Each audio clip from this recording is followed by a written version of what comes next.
आज हमारे साथ सौभाग्य का दिन है क्योंकि अटल जी, भारत रत्न अटल बिहारी वाजपेयी जी का जन्मदिन है और अटल बिहारी वाजपेयी के जन्मदिन के साथ अटल अवार्ड के रूप में नीदरलैंड से शंकर उपाध्याय जी आए हैं, जो वहाँ के सनातन धर्म के प्रचारक के रूप में और समाज सेवी के रूप में जाने जाते हैं। उनको अटल सम्मान के रूप में से आज सम्मानित किया गया सौभाग्य के रूप में। तो हम जानेंगे शंकर जी से, आप हॉलैंड के रूप में भारत से लेकर हॉलैंड की यात्रा के साथ साथ भारत के अंदर सनातन धर्म के प्रचार प्रसार में कैसा सहयोग रहा। तो शंकर जी, सबसे पहले आपको बहुत बहुत बधाई। आचार्य शंकर जी, माफ़ी चाहूँगा आपका नाम आचार्य जी, धन्यवाद धन्यवाद। तो सबसे पहले आपको बहुत बहुत बधाई जो अटल जी का नाम से आपको सम्मानित किया गया है। तो आप कैसा आप मैं नीदरलैंड में रहता हूँ। पहले बता दूँ अपनी पृष्ठभूमि। हाँ, नीदरलैंड में मैं रहता हूँ और नीदरलैंड में कुल 16 मिलियन की आबादी है। 1.5 करोड़ से कुछ ज़्यादा, उसमें 2 लाख हिंदू रहते हैं और वो हिंदू सब साउथ अमेरिका सूरीनाम से आए हुए हैं, जो बहुत ही धार्मिक है, बहुत ही अच्छे हैं, जो धर्म का कार्य बड़ी मेहनत से करते हैं हमारे साथ मिल करके। तो सूरीनाम और नीदरलैंड, साउथ अमेरिका, सूरीनाम और वेस्ट इंडीज़ के देशों में मैं धार्मिक कार्य और सामाजिक कार्य करता हूँ वहाँ पर। और मंदिरों की स्थापना करना, राम जी की कथा का प्रचार करना और अपने सनातन धर्म के अनुसार जीवन जीना, जिससे हम संसार को बचा सके। उसके लिए आज हमें जो है अटल फाउंडेशन की तरफ से अटल पुरस्कार द्वारा सम्मानित किया गया है। यही है। और मेरा जन्म जो है यहीं भारत में ही काशी में हुआ और आज करीब 30 सालों से मैं यूरोप प्लस साउथ अमेरिका और वेस्ट इंडीज़ के देशों में यह सामाजिक कार्य कर रहा हूँ। आज अटल जी का जन्मदिन है, तो अटल जी के विषय में आप 2 शब्द। अटल जी के बारे में क्या कहना। आज दुनिया त्रस्त है, आज दुनिया बहुत त्रस्त है। किस चीज़ से? युद्ध से। कल हमारी बात हो रही थी पुष्पिता जी से। पुष्पिता जी ने एक बहुत अच्छी कविता सुनाई मुझे, जंग नहीं होने दूंगा। हाँ, ये उनकी कविता है, मैं जंग नहीं होने दूंगा। और पूरा अटल जी के भाव में पुष्पिता जी ने सुनाया वो कविता। और आज दुनिया त्रस्त है। आप देख रहे हैं यूक्रेन और रूस का झगड़ा देख ही रहे हैं, इजराइल और गाजा की लड़ाई देख रहे हैं और उसमें सारी दुनिया पिसती जा रही है। हम अगर कहा जाए तो हम एक विश्व युद्ध के मुहाने पर खड़े हैं। अटल जी का यह जो संदेश है, हम जंग नहीं होने देंगे, अगर इस विचार को सारे संसार में फैलाया जाए तो आज मैं सच कहता हूँ, यह जंग ख़त्म होगी, भूखमरी ख़त्म होगी, लोगों की जान नहीं जाएगी, लोग सुरक्षित रहेंगे, सम्मानित रहेंगे और सम्मानपूर्वक रहते हुए शांतिपूर्वक रहेंगे। सबको प्रयास करना है अटल जी के विचारों को लेकर के कि जंग नहीं होने देंगे। यही। क्या आप समझ रहे प्रधानमंत्री मोदी और अटल बिहारी वाजपेयी की कुछ समानताएं आपको दिखती है? एकदम। जंग नहीं होने देंगे, यह जो अटल जी का नारा था, यह जो कविता थी, उसी संदेश को बढ़ाते हुए हमारे माननीय प्रधानमंत्री श्री मोदी जी सारी दुनिया में इसी संदेश को ले जा रहे हैं। आप देखते हैं टीवी चैनल देख ही रहा, सारी दुनिया देख रही है, जहाँ भी लड़ाई हो रही सब लोग सहयोग ले रहे हैं मोदी जी का। और मोदी जी एक ही बात कहते हैं, हम किसी भी तरह के युद्ध से के पक्ष में नहीं हैं और हम नहीं रहेंगे। किसी का पक्ष नहीं लेते हुए भारत को आगे बढ़ाते हुए, और अटल जी का जो संदेश है जंग नहीं होने देंगे, इसी बात को हमारे माननीय प्रधानमंत्री जी आगे बढ़ा रहे हैं। कैसा व्यवहार रहा आपके साथ, जैसे आप नीदरलैंड में रहे हैं आप इतने वर्षों से, तो प्रधानमंत्री मोदी सत्ता में आने के बाद आप भारतीयों का विदेशों में? जी, मैं वहाँ हूँ, बहुत दिनों से हूँ। मैं 2 प्रधानमंत्री को देखा जो हॉलैंड की धरती, नीदरलैंड की धरती पर गए। एक प्रधानमंत्री गए तो कुछ क्या होता था वहाँ, कुछ पाकिस्तानी लोग उनके खिलाफ जुलूस निकालते थे और चप्पलें फेंकते थे। और जब मोदी जी गए और वहाँ का प्रधानमंत्री नीदरलैंड का, जिसकी 1.5 करोड़ आबादी, हमारे प्रधानमंत्री से बात तक नहीं करता था।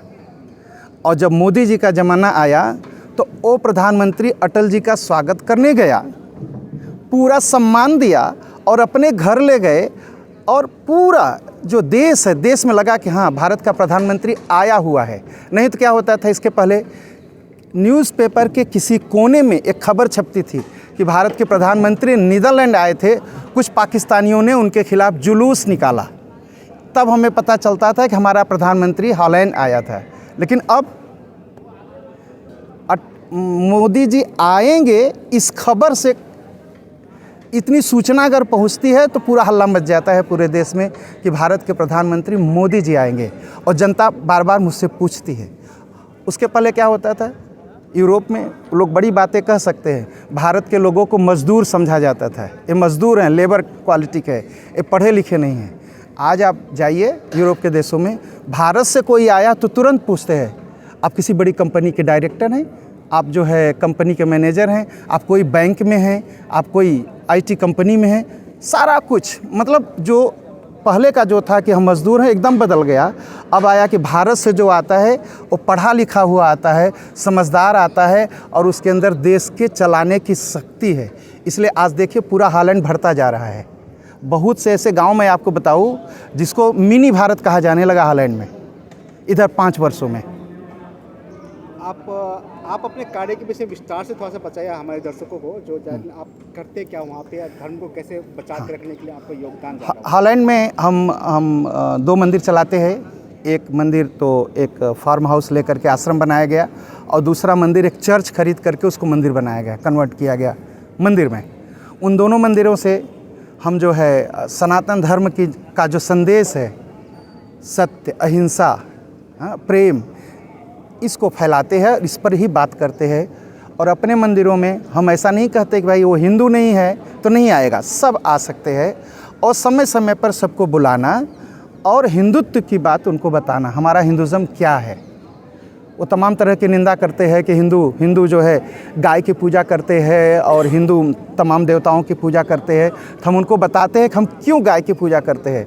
मैं आपको एक आश्चर्य भरी बात बताऊँ, 2009 से 2010 तक मैंने एक आंदोलन चलाया वहाँ पर गौरक्षा का, और मैंने एक संकल्प लिया कि 1 लाख लोगों से मैं संकल्प पत्र पर साइन कराऊंगा कि गाय मांस नहीं खाएंगे। डच लोगों से 80,000 लोगों ने उस पर साइन किया कि वो जब तक जिएंगे गाय का मांस नहीं खाएंगे। और उनको समझाया, हम दूध पीते हैं गाय का, हाँ, जब दूध पीते हैं तो मेरी माँ है, फिर उसका कैसे मार सकते हैं, कैसे मांस खा सकते हैं। और गाय बचेगी तो दुनिया बचेगा।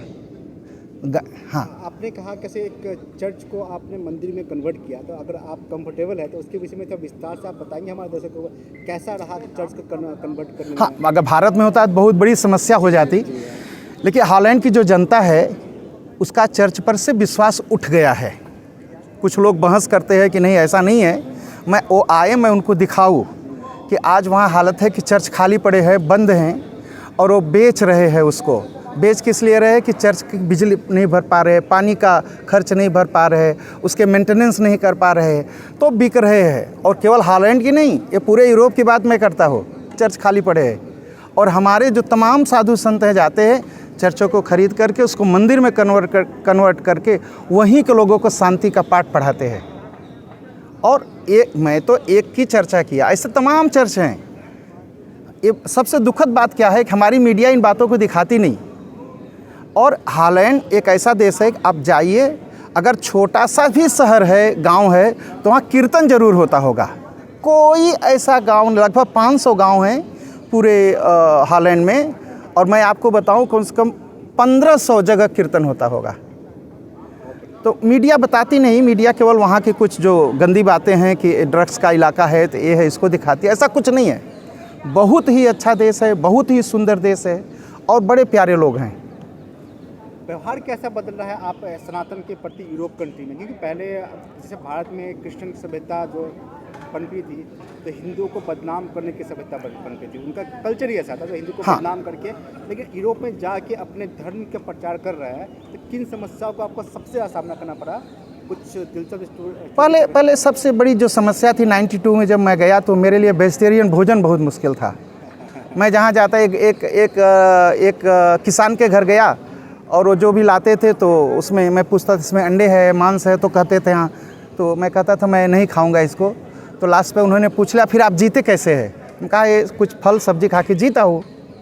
और उसको बड़ा आश्चर्य हुआ कि आदमी फल खा करके जीता है, और सब्जियां खा के जीता है, और अन्न खा के जीता है, ये नहीं हो सकता है। उसको विश्वास नहीं हुआ।